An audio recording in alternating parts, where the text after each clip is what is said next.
नमस्कार, मैं डॉक्टर सुनीता। मैं अपने चैनल में आप सभी का स्वागत करती हूँ। तो आज हम एक विषय लाए हैं जो हमारे ऋतुएं होती हैं। भारत में 6 ऋतुएं हैं और उसमें सबसे खूबसूरत, सबसे सुंदर और जिसे ऋतु राज कहा गया है वो वसंत, जो इस समय चल रहा है। तो प्रकृति इस समय पूरे अपने यौवन पे होती है। सब तरफ कपोले नई नई खिली होती हैं। खेत सरसों के फूलों से लहरा रहे होते हैं, जैसे कि सोने की किसी ने चादर बिछा दी हो। और जो बालियां हैं गेहूं की वो पक जाती हैं। आम पर बौर आने लगते हैं। मतलब प्रकृति की छटा ही निराली हो जाती है। तो वसंत ऋतु में हमें बहुत सी चीज़ों का अपने खान पान का ध्यान रखना होता है, क्योंकि हम सर्दी से, जो हमारी शीत ऋतु ख़त्म हुई है और ये संधि काल है ग्रीष्म और शीत का, वसंत ऋतु। तो इस समय जो हमारा कफ प्रकोपित हो जाता है, उससे हमें बहुत से रोग होने का, खांसी हुआ, शरीर में सुस्ती हुई, नींद आना, वायरल फीवर, ये सब इस समय बढ़ जाता है। तो इसके लिए हमें अपने खान पान पर थोड़ा ध्यान करना पड़ता है, थोड़ा प्राणायाम योगा पे ध्यान करना पड़ता है हमारे। तो इस सब के बारे में आज बात करते हैं। तो चलिए शुरू करते हैं अपनी वीडियो को। अंत तक मेरे साथ बने रहिएगा और अगर आपको मेरा ये चैनल पसंद आए तो इसको सब्सक्राइब भी अवश्य कीजिएगा। तो वसंत ऋतु अपने साथ खूबसूरत रंग, गंध, सुगंध, भाव और आनंद का अनुभव लेकर आती है। और इन ऋतुओं के बदलने से हमारी जो भारतीय संस्कृति, भारत के जो संस्कृति त्यौहार, इन ऋतुओं के बदलने के हिसाब से भी त्यौहार हमारे देश में मनाए जाते हैं। तो इससे मानवीय जो भावनाएं हैं वो बहुत ज़्यादा हमारी ऋतुओं से जुड़ी हुई हैं। तो हम उसी तरह की वेशभूषा, लोकगीत हम इस तरह के गाते हैं, त्यौहार हम उसी तरह के मनाते हैं जो ऋतु हमारी चल रही होती है। तो ये ऋतुएं हमारे शरीर पे, मन पे एक अनोखी छाप छोड़ जाती हैं। तो इस समय हम अपने स्वास्थ्य का देखभाल कैसे करें, क्योंकि खान पान और रख रखाव कुछ ऐसी चीज़ें हैं जिनमें हम अगर सावधानी बरतें तो हमें कोई भी बीमारियां जो नहीं होंगी जल्दी से, जो ऋतु परिवर्तन से होती हैं, जो हमारे दोषों के बदलने से होती हैं, दोष डिसबैलेंस हो जाते हैं, उससे होती है, तो वो हमें नहीं होंगी। तो उसके लिए हमें कुछ सावधानियां बरतनी होती है। तो वो हम क्या कैसे करेंगे, क्या कैसे अपना दिनचर्या को किस तरह से अपनाएंगे। हमारी दिनचर्या में ऋतुएं भी हमारा बहुत बड़ा हाथ ऋतुओं का रहता है।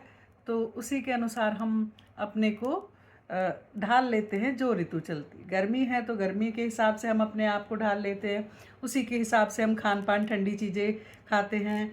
और सर्दियां हैं तो हम इस तरह का खान पान लेते हैं जिससे हमारा शरीर जो अंदर जो हमारे भोजन का पचन है वो अच्छे से हो। और जो हम वेशभूषा भी उसी तरह से करते हैं, जिस सर्दियों में हम गर्म कपड़े पहनेंगे, गर्मियों में हम सूती मुलायम कपड़े पहनेंगे जिससे हमें गर्मी कम से कम लगे। और वसंत ऋतु का तो कहना ही क्या, हर तरह का परिधान उसमें हम पहन सकते हैं और बहुत खूबसूरती का, ये धरती पर यौवन काल वसंत ऋतु को बोला गया है। तो हमें क्या करना है, जब सूर्य की तपन से कफ पिघलता है, जठराग्नि हमारी मंद हो जाती है, पदार्थों की स्निग्धता, हमने मधुरता से जो हमने पदार्थ लिए हैं, तो कफ की वृद्धि हो जाती है। वो कफ के प्रकोप को कम करने के लिए, उसकी वृद्धि को हम कम करने के लिए हमें क्या करना है, आयुर्वेद में बताया गया है कि हम वमन कर सकते हैं और नस्य ले सकते हैं, हल्के व्यायाम कर सकते हैं और अपना आहार विहार ऐसा रखें जिससे कफ को शांति हो। रूक्ष गेहूं की रोटी, पुराने जौ की रोटी, और तुम्हारा चावल, चना, बथुआ, अरहर, मसूर, चौलाई, परवल, करेला।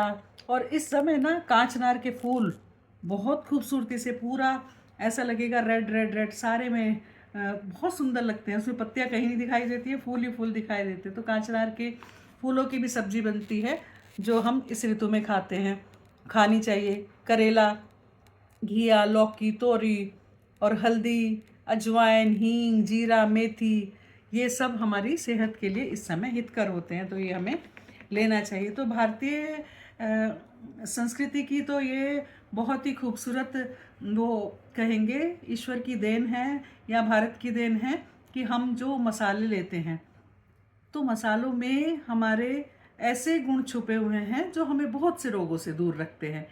तो हमने बात कर ली कि क्या खाना चाहिए, अब हम देखते हैं कि हमें क्या नहीं खाना चाहिए। तो वसंत ऋतु में हमें क्या नहीं खाना चाहिए, बहुत ज़्यादा खट्टी चीज़ें, शीतल द्रव्य नहीं लेने चाहिए, गरिष्ठ भोजन बहुत ज़्यादा नहीं लेना चाहिए, आलू, दही, खिचड़ी और गुड़ इत्यादि नहीं लेना चाहिए, सिंघाड़ा और नॉन वेज भी इस समय नहीं लेना चाहिए, और भैंस का दूध भी बहुत भारी होता है वो नहीं लेना चाहिए। ऐसे पदार्थों का सेवन हमें नहीं करना चाहिए। और शरीर को हम निरोग रखने के लिए हमें क्या करना है, अपने विहार पर हम कैसे रह रहे हैं उस पर भी हमें ध्यान रखना है।